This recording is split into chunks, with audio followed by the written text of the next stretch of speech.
Good morning, good afternoon, and good evening to one and all. Please welcome to our sharEvery sessions. It's really great that today our session number is 539. Really, it's a great, amazing figure, right? 539 advanced meetups. It's a very great to hear also. So let's not waste most of our valuable time. So today's topic is attitude versus aptitude by a honorable person, Coach Sujatha Balaji Madam. Panelist member today, prime mover is Coach Preeti Dhable, and a reviewer is Coach Neelu ma'am, and Coach Gajendra Jadal sir as tiny talker, and as well as Mr. Rambabu as an anchor person. So be ready with your task. Let's not waste, right? I request Coach Preeti Dhable as an prime mover to introduce our speaker of the day. Thank you, Coach Bandekar. And it gives me immense pleasure to welcome our guest speaker for the day, Coach Sujatha Balaji. And she is an educator with over 2.5 decades of experience in English language teaching, with core focus on communication skills and a proud sharEverian. We all are aware how beautifully she has groomed our smarties. And she also writes contents for academic as well as technical concept. Holding forte of editing, she worked with two publishing houses in Hyderabad. She believes in do until done and learning is eternal. How true. Every moment she works with students towards effective communication because it is the need of the hour. Her interest lies in willingness to share and learn always. It's a very immense pleasure to listen to her and get guidance from her each and every moment you listen to her. I welcome her wholeheartedly on this panel today. Welcome, Sujatha ma'am.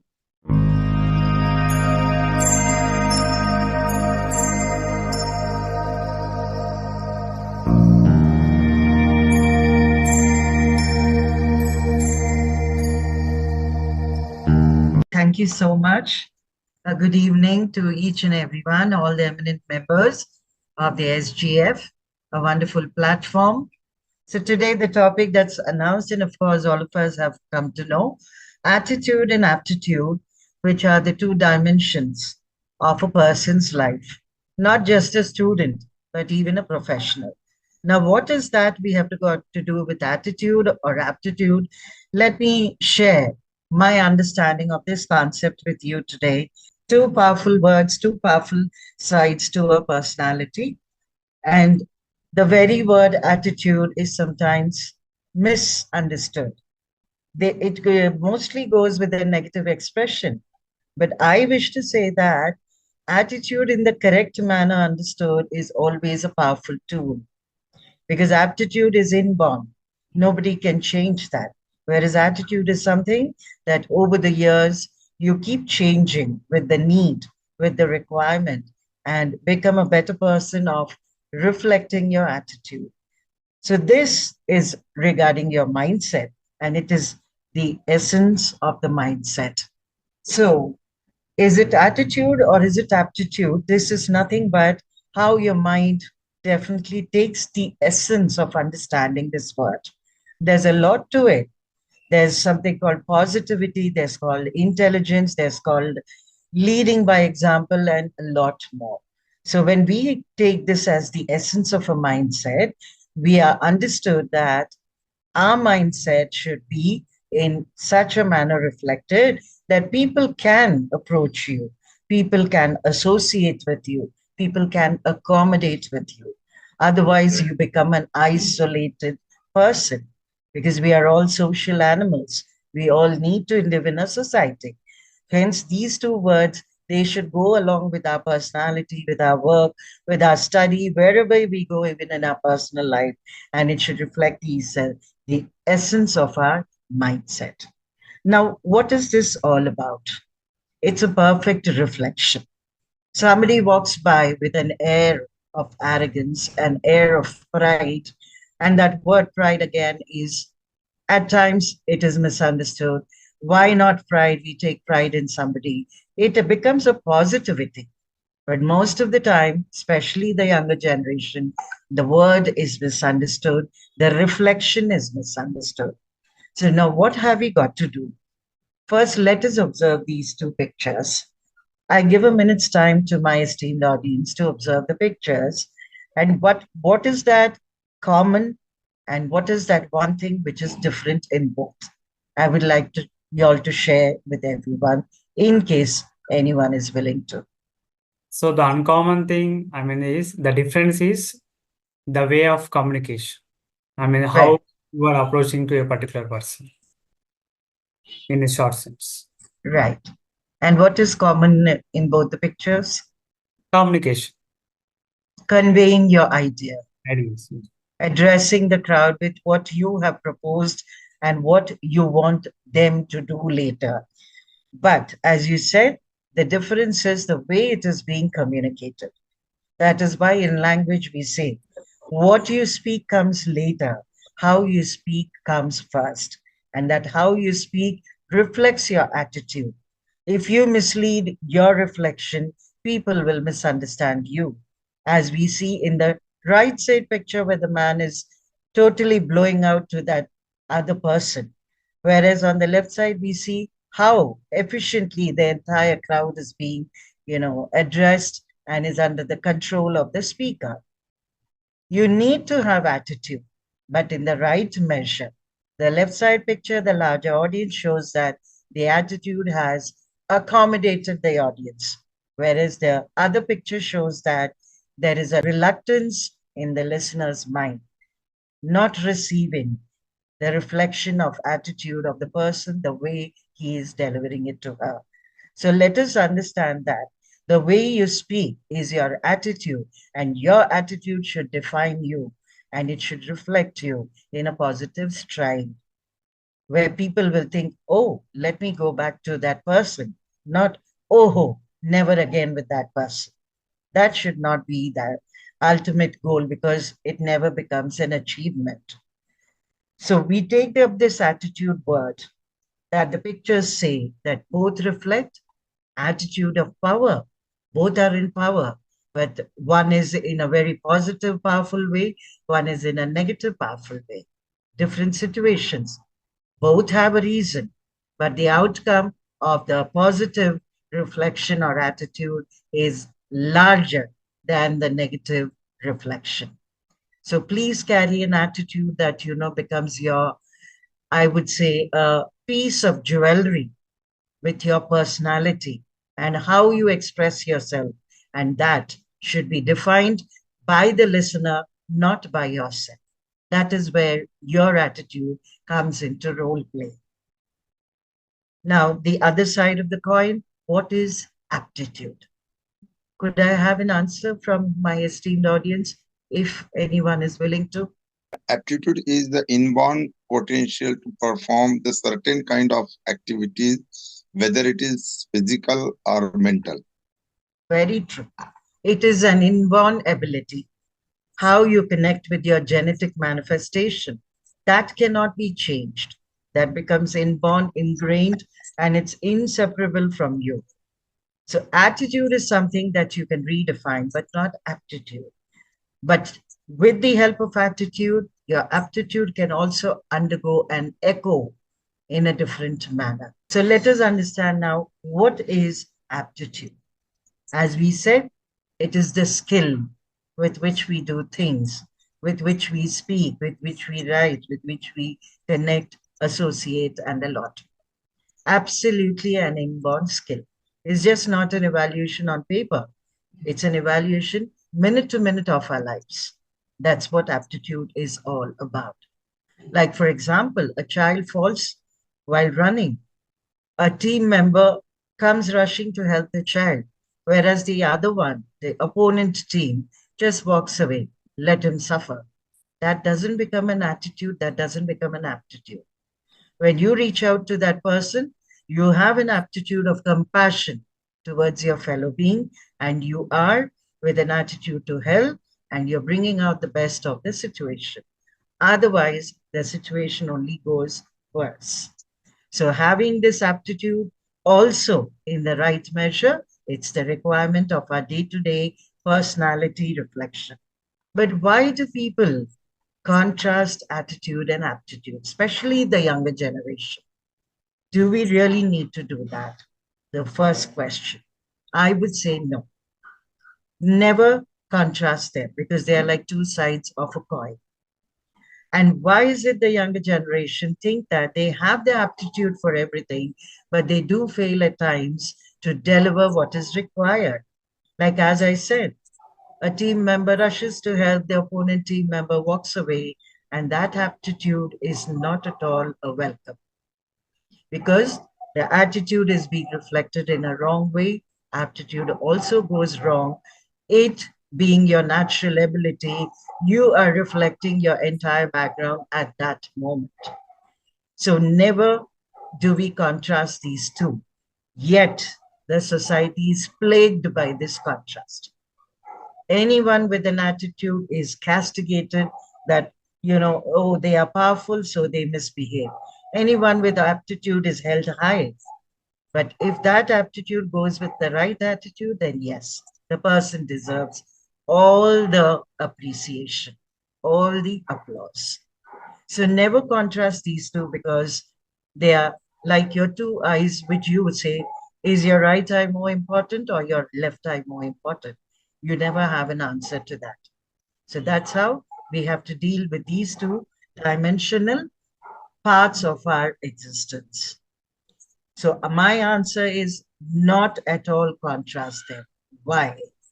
There are reasons for that. Both have their own roles to play. They are not intertwined. They only interact, interplay. So with their individual roles and with their interplaying roles, they make a personality defined in the eyes of society. The second reason why do we not contrast? Because they do connect with each other, but not completely.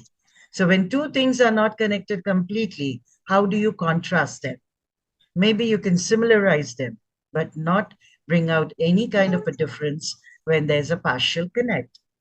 So by all means, and with all understanding, we need to stop contrasting attitude and aptitude. One more reason to avoid the contrast. Why? People are still weighing these against each other. And we need to make people around us realize, teach them in by any stance you come across them. You happen to be a part of their conversation. You happen to be a part of their team or work or whatever execution. Let us learn to teach them not to contrast these two dimensional reflections of a human being. They can never be brought together. They can only be interplayed. That is why not at all contrast attitude and aptitude. When this is done, when contrast is done, the mindset's essence is lost. And why is it lost? Because attitude is mostly misunderstood as arrogance. When a person is in power, why don't we respect that power? Unless and until the person in power misbehaves or is a very kind of a crude behavior towards one and all around them, you don't have any reason to frame it as arrogance. When you frame it, definitely your mindset loses its sheen, its essence, its very meaning, its very purpose. So let us teach people around us attitude is not arrogance, it is the power, and it has to be used in the right measure. Let us learn to imbibe this as well as teach people around us. Because the right attitude is in a way called aptitude. I just now mentioned they interplay. They do not connect completely, but they interplay. So when you have the right attitude, You have the aptitude to connect with people around you. You have the aptitude to carry a good name for yourself. You have the aptitude to, register yourself in the hearts of people that, yes, this person is somebody we can go back to. That is why we say the right attitude is indirectly called aptitude. And when you have the right aptitude, you need to respect attitude. So they, as I said, they are interchangeable, they interplay, they interconnect, but not connect completely. For all these reasons, have the aptitude to respect attitude. And when you have the attitude, you have the right aptitude. That's how the human being, because we are all social animals, that's how we have to anoint ourselves with this kind of a jewelry where nothing comes with the value of money. It comes with the value of values, where we talk about axiology, that, something is to be respected, something is to be valued. That study is called axiology, and this also comes. The study of aptitude and attitude also, we can term it as axiology, where we learn the value of values. That's how these two coinages go hand in hand, but remain in their own roles, remain in their own places as the human being treads in society. Why? Because they are twins. Now we know twins. There are twins of two types. There are the ones who are very identical. We just cannot find the difference between them. Yet they are individuals in their own way. And there are another set of twins who totally are different, but are born together, are bonded together. And these two act that way. So we have to understand that these two become inseparable after a certain point of time. And when is that certain point of time? Towards the end of your career, towards the end of your life's journey, and a lot more going into that. Not at the beginning or not at the crux of your journey. We have to teach the younger generation about these two. We imbibe, and as we move towards our twilight years, we slowly start making them inseparable and slowly start defining ourselves.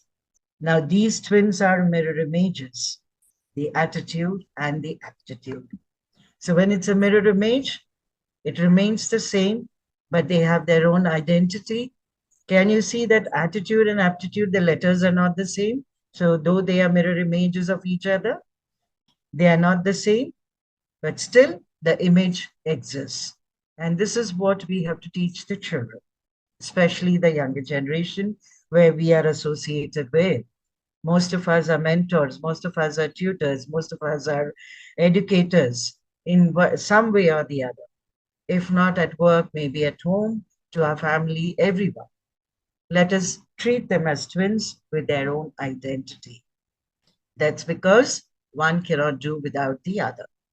As we move towards our twilight years, we do this, and then we understand that we have to embrace both equally. Not at the beginning. Once again, I reiterate, not at the beginning of your journey, not at the crux of your journey.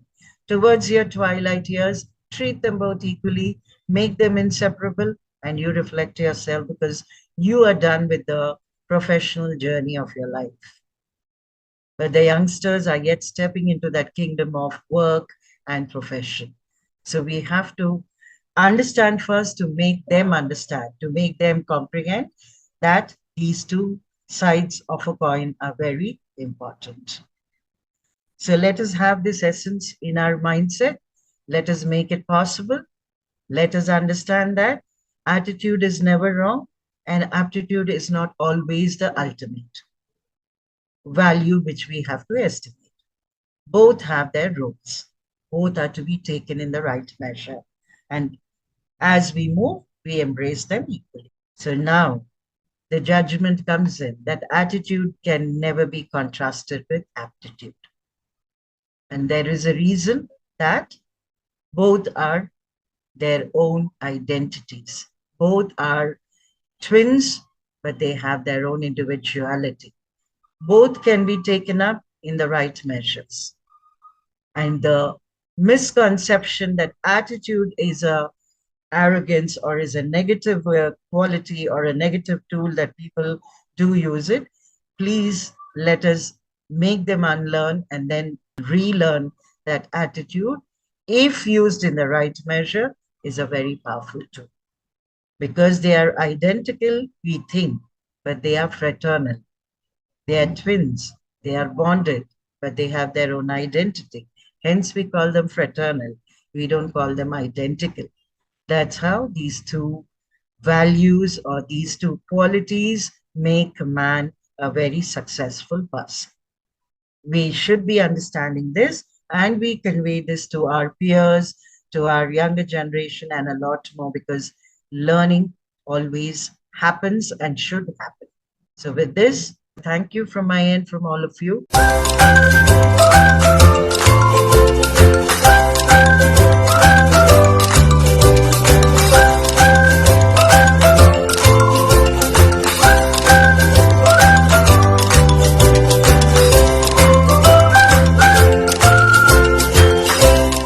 Very nicely and well drafted presentation, because the words are very, very nice and great punchlines are there. The most impacted two punchlines for me: the right aptitude is to respect the attitude. It's very rare to listen. And the second one is, attitude can never be contrasted with aptitude. So really very hats off to you, man. Nicely you have covered most of the topics. Your session is like a slow poison. Who have keenly observing your session, they have grasped a lot of things. Let's go for the next thing is, I request Neelu ma'am for the review session. Over to Neelu. Hello, everybody. Madam Sujatha. She is very confident and seasonal speaker. Really, I appreciate.